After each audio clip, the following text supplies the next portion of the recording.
comment ça s'appelle, suppléant dans le contexte syndical. Donc je me suis un petit peu intéressé au Cirtom, mais sans plus quand même. Et puis là, depuis ce nouveau mandat, je me suis dit que ça me motivait, j'allais essayer de travailler plus près. Oui, il faut que je m'approche plus près, il faut que je m'approche du... Oui, c'est pas facile avec le masque. Je ne suis pas suffisamment entraîné avec le micro, mais excusez. Voilà. Est-ce que vous souhaiteriez nous décrire un petit peu en 3 mots ce que vous ont apporté justement ces premières réunions? Alors, j'ai participé à l'atelier 1. Et alors, en 3 mots, le premier mot, c'est merci. Merci à ceux qui nous ont accueillis. C'était très agréable. C'était bien organisé, il y avait du contenu. Et puis, il y avait l'occasion de s'exprimer, il y avait des petits groupes. Enfin, franchement, c'était une matinée très riche. Alors, c'est ça. Mon premier mot, c'était merci. Et puis, m'en vient un autre auquel j'ai pensé là tout de suite. C'était évidence. Alors, évidence de quoi? En fait, le Cirtom, bon, on l'a vu à travers les présentations à nouveau à l'instant, là. Ça fait un petit moment que ça dure, cette motivation et cette énergie qui dépense pour limiter le volume des déchets, recycler, transformer les déchets en énergie, en poche, etc. Et donc, pour eux, c'est une évidence. L'économie circulaire, le sujet qui nous réunit aujourd'hui, pour le Cirtom, c'est une évidence. Alors, je me suis dit, en réalisant ça, cet atelier, c'est super, cette évidence, c'est super, parce que finalement, on va pas forcément consommer un temps excessif pour se convaincre qu'il y a quelque chose à faire, et on va plutôt réfléchir à comment engager les actions, comment amplifier les actions. Donc voilà, on va plutôt travailler sur le comment que sur le pourquoi. Donc comment, c'est votre dernier mot? Comment, ça sera mon troisième mot. Oui, c'est vrai qu'il fallait... Vous avez demandé 3 mots. Alors voilà, le comment, ce sera le troisième mot. Exactement. Et donc pendant ce premier atelier, quelles informations vous avez peut-être découvert sur le Cirtom, puisque voilà, c'était pour vous finalement une entrée en matière. Et puis aujourd'hui, justement, qu'est-ce que vous avez découvert de nouveau? Alors oui, il y a des choses qui m'ont été révélées à ce moment-là, le fait de regarder les choses de près. Alors, déjà, sur le tri. Voilà. Bon, j'avais bien en tête que je faisais du tri, et puis finalement que ça commençait chez l'habitant, qu'il s'appliquait à trier, c'était une petite contrainte. Enfin, j'avais déjà l'idée quand même qu'il fallait qu'on fasse tout ce qu'il faut pour que ça ne soit pas vécu comme une contrainte, mais plutôt comme une bonne habitude à prendre. Mais ensuite, très vite, le tri, ça se joue au niveau du Cirtom. Et là, il y a de la logistique, de la complexité, il y a énormément de... Ça je ne savais pas. Enfin, je n'avais pas vraiment analysé, en fait.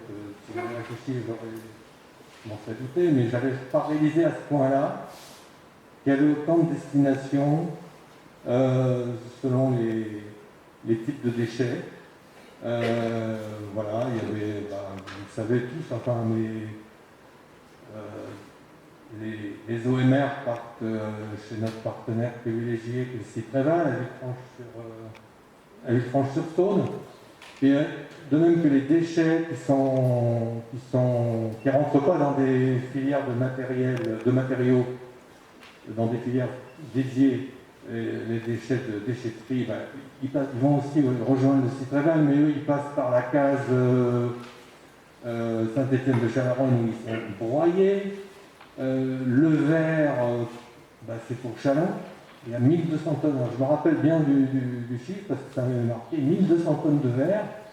J'avais en tête qu'il y avait à peu près 20 000 habitants pour nos deux communautés de communes. C'est quand même une tonne pour à peine une vingtaine d'habitants. Quand on ramène ça à l'habitant, c'est beaucoup quand même. Bon, donc ça va à Chalon. Le papier dans les Vosges.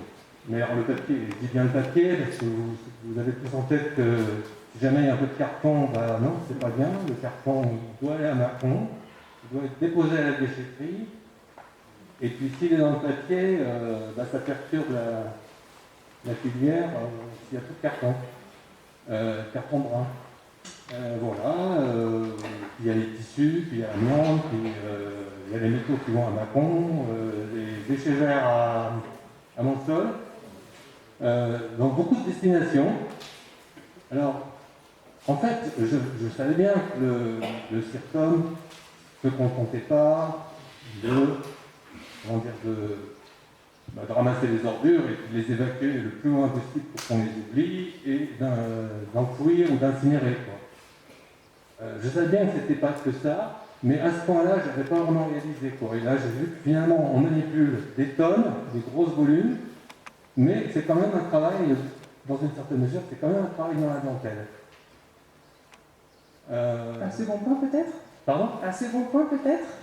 Autométrie? Eh bien, ah oui, une chose aussi, alors, toute naïve que j'ai réalisée, c'est que finalement, il n'y avait pas que des points d'apport pour le plastique et les déchets, quoi. C'était naïf, mais moi, comme dans mon quartier, il y a un point de collecte, je pensais que c'était tout le monde pareil, quoi. Puis j'ai appris que maintenant, finalement, on n'est que 40% à fonctionner comme ça. Il y a 60% des habitants qui déposent en porte-à-porte. Et même dans ma propre commune, je ne savais pas, j'ai découvert qu'il y avait les deux systèmes concomitants selon les quartiers.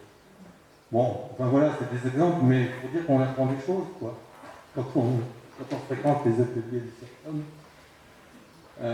Et alors l'autre chose pour terminer, sur cet atelier, ce qui m'a marqué, en fait, c'est ce que je disais un peu dans le préalable quand je parlais d'évidence, quoi, c'est que l'activité d'économie circulaire, on l'a vu, ça transparaît dans les panneaux là qu'on vient de regarder, pour le CIRCOM, c'est pas l'aspect sur le gâteau, c'est vraiment une composante importante de l'activité du CIRCOM. Et voilà. Alors, vous nous avez dit que effectivement vous n'aviez pas pu assister au deuxième atelier. Par contre, vous souhaitiez prendre la parole pour nous expliquer un petit peu ce que vous aviez compris dans les comptes rendus et ce que vous vouliez justement exprimer par rapport à ce que vous avez compris. Je souhaitais, j'avais compris qu'on allait me poser la question, donc je m'y suis un peu préparé en regardant attentivement le compte rendu. Et oui, ce que je vous ai dit, effectivement, par contre, c'est qu'il y avait des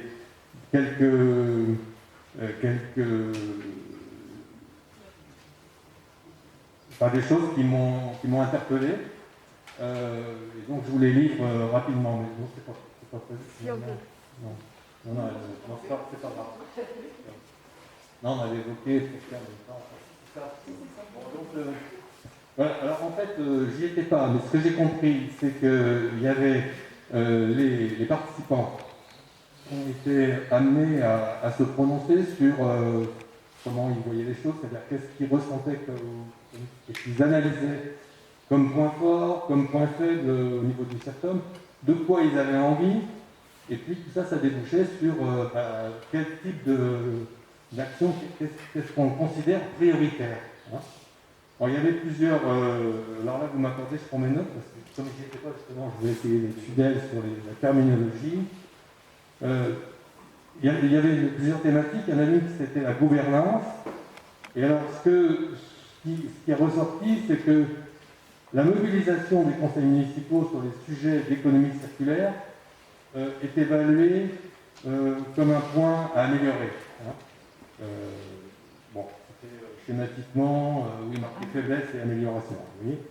Et puis, il y avait aussi écrit que dans les envies, il y avait une forte envie de sensibiliser, éduquer, former, création d'outils pédagogiques pour informer les élus, les citoyens, les acteurs économiques. Alors, tout ça, ça débouche sur une espèce de conclusion qui aboutit à une priorité, développer des actions dirigées vers les communes et ou en partenariat. Ça, c'est le premier point qui saute aux yeux. Alors, parmi toutes les actions envisagées, il y a deux autres priorités qui se détachent. Réduire les impacts environnementaux et sociaux de la gestion des déchets et soutenir et accompagner la consommation responsable et la sobriété des acteurs du territoire. Alors, autrement dit, moi, ça m'a interpellé parce que je me suis dit, en fait, ce qui est affiché à travers ces ambitions, et finalement, ça veut dire que le CERTOM ne doit pas s'intéresser qu'aux déchets. Et, ou alors, il doit s'intéresser aux déchets en négatif, quoi, en fait, qu'il n'y en ait pas. Hein. Donc, le CERTOM, il est aussi missionné pour agir sur la consommation, et si cette priorité est confirmée, enfin, dans les actions qui vont être décidées pour le mandat, il faudra s'assurer qu'il en a les moyens, enfin les compétences, les ressources financières, mais en tout cas que les moyens seront au rendez-vous. Et puis, bon là ça revient souvent dans les discussions, mais plus que jamais, il faudra que le CERTOM soit en lien étroit avec les élus, puissent assumer leur rôle de relais. Moi, ce que j'ai vu, c'est que le point fort, on l'a évoqué, Catherine l'a évoqué en introduction tout à l'heure, c'est que le CERTOM est engagé depuis longtemps dans les actions ZDZG, peut-être maintenant, etc. Donc ça, c'est un point fort, on ne part pas de rien. Donc je pense que l'orientation à prendre, ça va peut-être pas être avant tout d'imaginer beaucoup de nouvelles actions, mais de plutôt s'appuyer sur le véhicule pour en amplifier au moins certaines et se donner des moyens plus ambitieux pour capitaliser sur l'existant. Alors, il a été effectivement bien expliqué aussi que le CERTOM agit dans des cadres réglementaires qui sont bien fixés par la loi, la réglementation en général. Est-ce que vous avez pu évaluer justement si à ce jour le CERTOM est dans les clous, un petit peu dehors des clous, complètement en ce qui me concerne, je pense que j'ai pas tous les éléments pour porter un jugement de ce type-là. Ma perception, c'est plutôt un ressenti. Enfin, c'est que il me semble que le CERTOM n'a pas à rougir de grand-chose. Il a fait son job de collecter les déchets comme il faut, de trouver des filières pour de destination. Je crois qu'il a aussi, par rapport à ses objectifs de réduction des déchets, sont relativement bien atteints les objectifs. Bon, maintenant, on ne va pas non plus à l'inverse dire que le CERTOM est maître de tout. La réduction de déchets, c'est un comportement des citoyens qui dépendent pas mal de facteurs, bien sûr. Donc voilà, j'ai pas grand-chose de plus à dire sur cette question. Et justement, avant de participer à ces échanges, est-ce que vous connaissiez l'ensemble justement des services dont vous venez de parler, et notamment le cadre d'action pour réduire et éviter les déchets, enfin, tout ce qui est des actions aussi autour de l'économie circulaire? Non, je ne connaissais pas tout. ZDZG, j'avais participé déjà à des ateliers. Et puis, au niveau de notre commune, la Villeneuve-sur-Frégrande, on avait organisé une animation autour du thème du compostage. J'avais un petit peu contribué à faire circuler les bacs à compost, quoi. Mais par contre, sur tout ce qui est réparation, ressourcerie, tout ça, je ne me suis pas impliqué, puis je ne connais pas grand-chose. Enfin, de l'état, de l'avancement réel de ce qui se fait, quoi.